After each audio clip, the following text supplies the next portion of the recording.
Welcome to your mama's world. Welcome to your mama's world. Welcome to your mama's world. Stories we will tell. Stories from around the world. Stories for every boy and girl. Welcome to your mama's world. Welcome to your mama's world. Welcome to your mama's world. Stories we will tell. Welcome to your mama's world.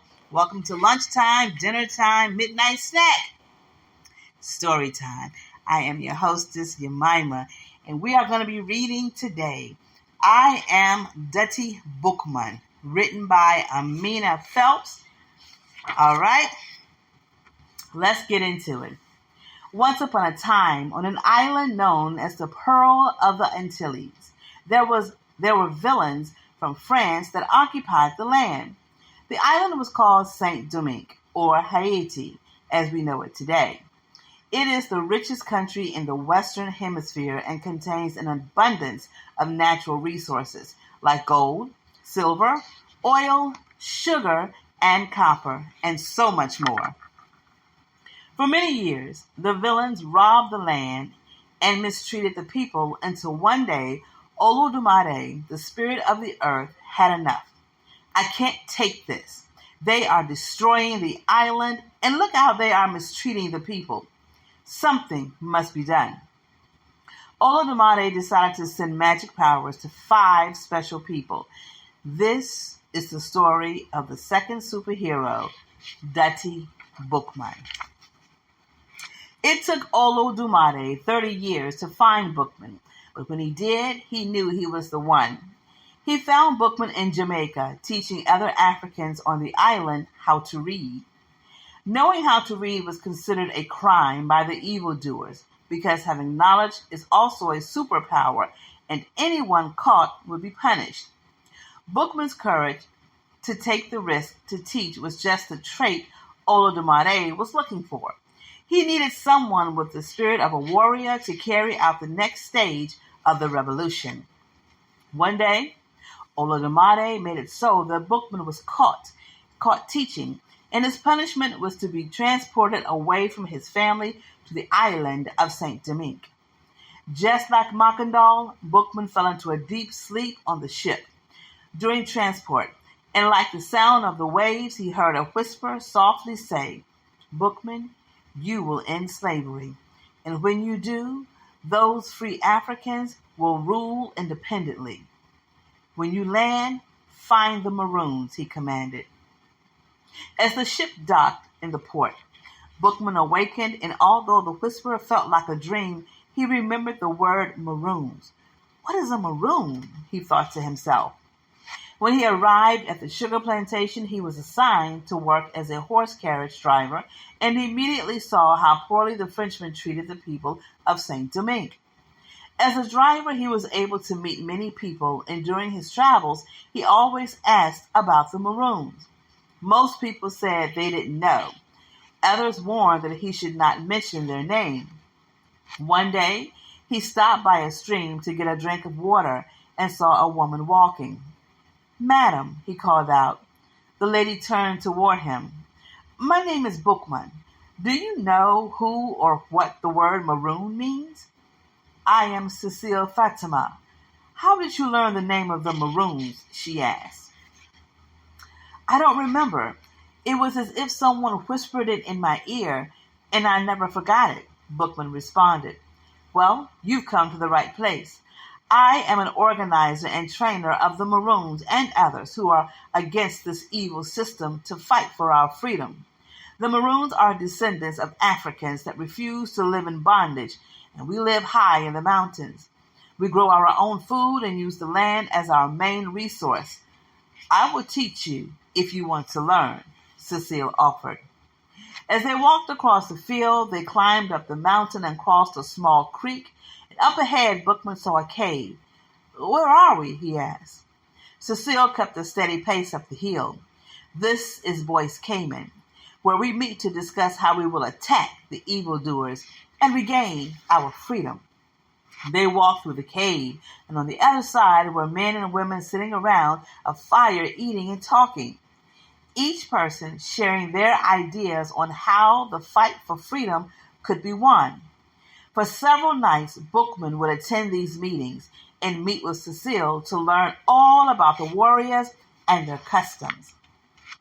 As the day came near to begin the revolution, there was a group of warriors that started to become afraid. They were beginning to believe that freedom was not possible at all. They have guns. They are evil and torturous. How can we win? We don't have any weapons. We don't have weapons as powerful as theirs, one man shouted. At that moment, Boukman stood up, and for the first time, he spoke to the group. And this is what he said.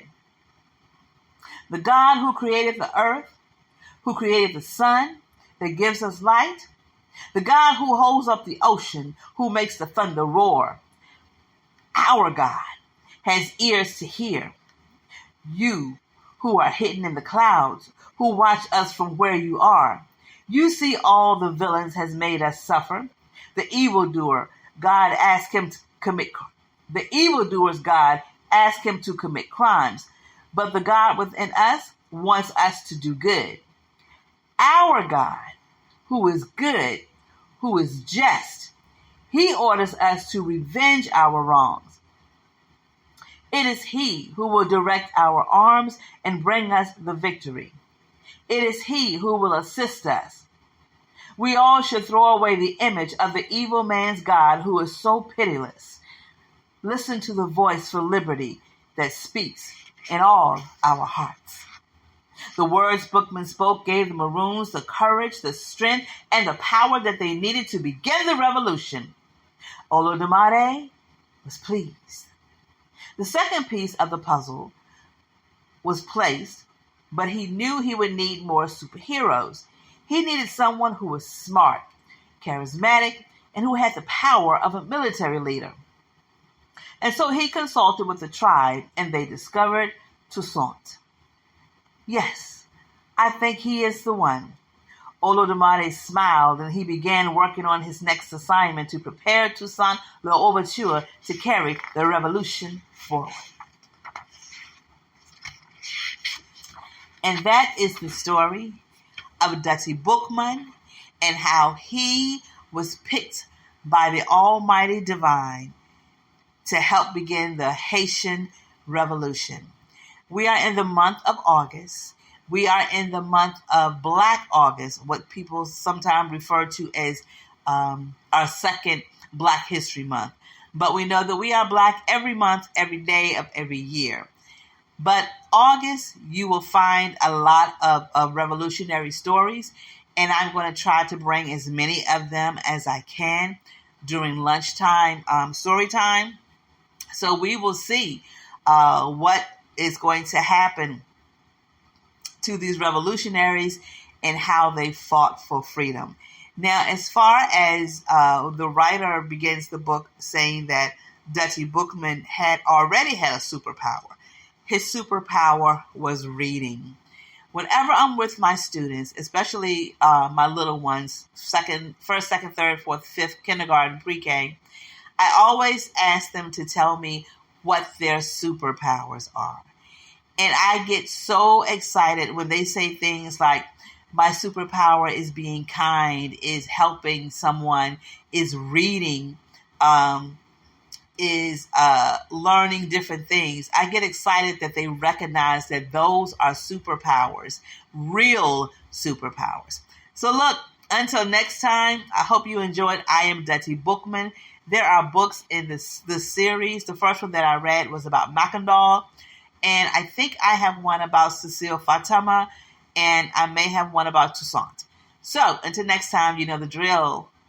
Love yourself, love others, give yourself some grace, give others some grace. Stay healthy, stay cool. Most of all, activate your superpowers. Until next time, stay blessed.